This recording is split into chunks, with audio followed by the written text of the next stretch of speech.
Chicken খেতে তো আমি অনেক বেশি পছন্দ করি, কিন্তু চিকেনের একই রকম রেসিপি খেতে তো একদমই ভালো লাগে না। তাই চট জলদি আজকে কিন্তু করে নেব চিকেনের মাখা রেসিপি। সকাল থেকে তো সমস্ত রান্নাবান্না করে নিয়েছিলাম, আর রান্নাবান্না করতে অনেকটাই পরিমাণে লেট হয়ে গেছিলো, তাই চিকেনের কি করব সেটাই তো একদম বুঝে উঠতে পারছিলাম না। তাই চিকেনের এই রেসিপিটা বানিয়ে নিচ্ছি, যেটা করতে একদমই কম টাইম লাগবে, খেতে কিন্তু স্বাদ দারুণ। আর এখানে দেখো চিকেনগুলোকে আমি পরিষ্কার করে তো ধুয়ে নিয়েছি, আর এখানে রয়েছে অনেক রকমের মাংসের পিস, তার মধ্যে রয়েছে জিরেনগুটি, মেটে, চামড়া, ডানা, সমস্ত কিছুই রয়েছে। এক এক করে আমি সমস্ত মশলা কিন্তু এই মাংসের মধ্যে দিয়ে দেবো। এখানে প্রথমেই তো একটু বেশি পরিমাণে হলুদ দিয়ে দিলাম, যতটা কোয়ান্টিটি হলুদ প্রয়োজন ততটাই দিলাম। তারপর দিলাম জিরে গুঁড়ো, ধনে গুঁড়ো, পরিমাণ মতো নুন, তারপর দিয়ে দিচ্ছি এখানে লঙ্কার গুঁড়ো। আর এখানে আমি আদা রসুন তো একই সাথেই পেস্ট করে নিয়েছি। এখানে চিকেন যতটা রয়েছে সেই অ্যাকর্ডিংয়ে আমি এখানে আদা রসুন পেস্ট করে নিয়েছি, সেটিও দিয়ে দিলাম। তারপর দিয়ে দিলাম একটু কাঁচা সরষের তেল। এখানে আমি ঝালের জন্য আরও কিছু কুচিয়ে রেখেছিলাম কাঁচা লঙ্কা, সেগুলোকে দিয়ে দিলাম। দেন পেঁয়াজগুলোকে ছোটো ছোটো করে কেটে নিয়েছিলাম, সেগুলোও তার সাথে দিয়ে একসাথে আমি সমস্তটাকে ম্যারিনেট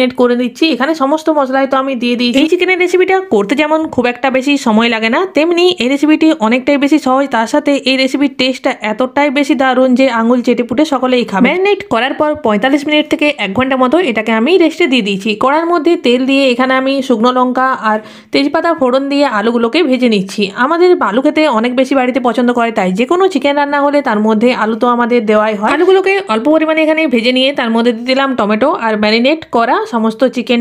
এটাকে ভাজা ভাজা করে লেড়ে নিতে হবে। আর এটার মধ্যে যেহেতু সমস্ত মশলা, আদা রসুন সমস্ত কিছু অ্যাড করা রয়েছে, তাই একটু অল্প পরিমাণে ভালো করে এটাকে ভেজে নিতে হবে।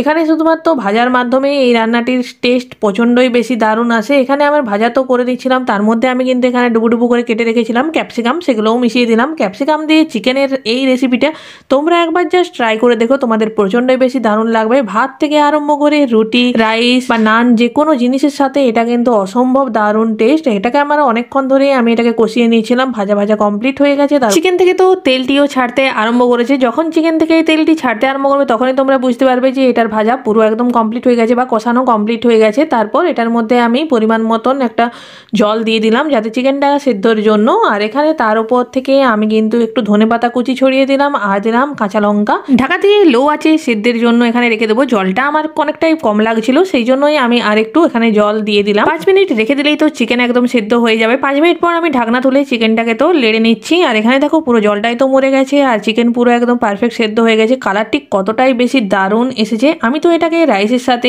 সার্ভ করে নিচ্ছি। তোমাদের চিকেন কষাটার রেসিপি কেমন লাগলো অবশ্যই কমেন্ট করে জানিও। ভালো লাগলে ফলো করো। বাই।